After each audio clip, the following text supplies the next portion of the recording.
আমার মুসা ভাইয়ের জন্য আজকে মুহাব্বতের শরবত। এই যে মুসা ভাই, এই যে দেখছো আমার ভাইজান যে আমার লেগে এসে মুহাব্বতের শরবত বানাইতেছে, ঠিক না?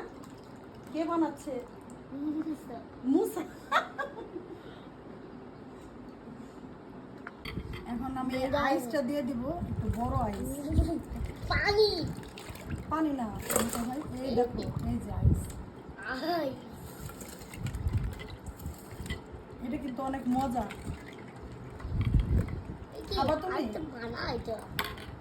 খাবা?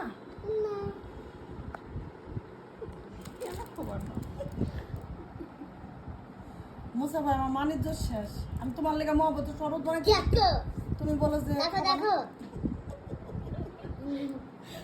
এই দেখো, ওয়াও কি সুন্দর, কি খাবার?